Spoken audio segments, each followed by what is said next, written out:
was nearly midnight when Sarah pulled her car onto the empty road leading to Blackwood Lane. The GPS had guided her here after she had taken a wrong turn leaving the interstate. The narrow road was lined with tall skeletal trees, their twisted branches clawing at the night sky like hands reaching for help. Sarah gripped the wheel tighter. She was exhausted. The drive from New York to her new job in Boston had taken longer than expected, and now she just wanted a place to rest. When she saw the dim yellow glow of a porch light ahead, she felt an immense wave of relief. The house stood alone on the end of the lane. Its wooden siding was weathered, the paint peeling in long strips. The windows reflected nothing like black eyes watching her approach. She parked and hesitated. Her instincts whispered, "Don't go in." But exhaustion drowned out her fear. She needed shelter for the night. An old woman answered the door, her gray hair tucked beneath a scarf. Her face was deeply lined, but her pale eyes were strangely bright. "You're lost, aren't you?" the woman said, her voice a rasp. Sarah nodded nervously. I need a place to stay for tonight." "I can pay." The woman studied her for a moment, then stepped aside. "Come in, child. The night on this road is not safe." Inside, the house was dim and smelled faintly of damp earth. A grandfather clock ticked steadily in the hallway. The old woman gestured toward a staircase.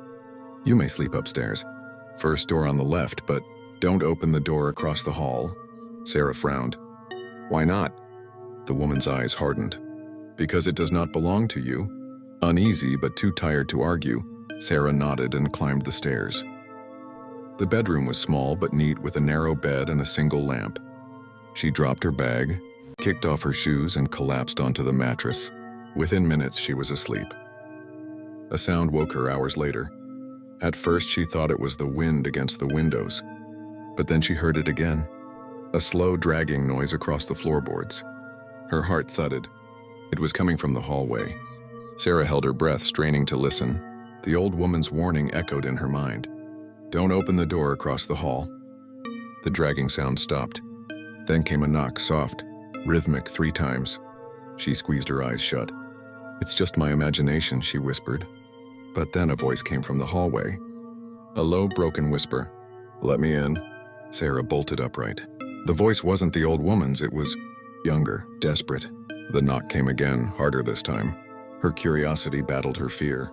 She slipped out of bed, crept to the door, and pressed her ear against it. Silence. Then a whisper so close it felt like it was inside her head. "Please, I'm so cold." Sarah's hand trembled on the doorknob. She turned it. The hallway was dark. Only the faint glow of the moon spilled through a cracked window. Across the hall, the forbidden door was open just an inch. Sarah's stomach dropped. She was certain the old woman had closed it. The dragging sound returned. Something moved in the darkness of that room. "Hello?" Sarah whispered. The door creaked wider. A figure stepped out. It was a girl no older than 15, her nightgown torn and stained. Her skin was gray, her lips blue, and her eyes black, endless pits. Sarah stumbled back, slamming her door shut. The girl's voice seeped through the wood. "Why didn't you let me in sooner?" The doorknob twisted violently. Sarah screamed. She pushed her weight against the door, but the force on the other side was relentless. Then suddenly it stopped. Silence. Her body shook with terror. She didn't sleep again. At dawn, Sarah went downstairs. The old woman was waiting at the table, sipping tea. "You opened it, didn't you?" Sarah's voice cracked. "There was a girl." "She's not a girl anymore." The woman's tone was flat. "She died in this house a long time ago, but she won't leave. She waits for someone to listen, someone to open the door." Sarah's stomach turned cold. Why didn't you tell me?" The woman's pale eyes fixed on her. "Because no one ever believes until they see her." Sarah backed away. She grabbed her bag and ran for the door. But before she stepped outside, she heard it again, upstairs. A knock. 3 times. Sarah didn't look back. She drove away, her tires spitting gravel, the house shrinking in her rearview mirror. But even as she sped down the empty road, she could still hear it in her mind. Knock, knock, knock, and deep down she knew the girl wasn't finished with her.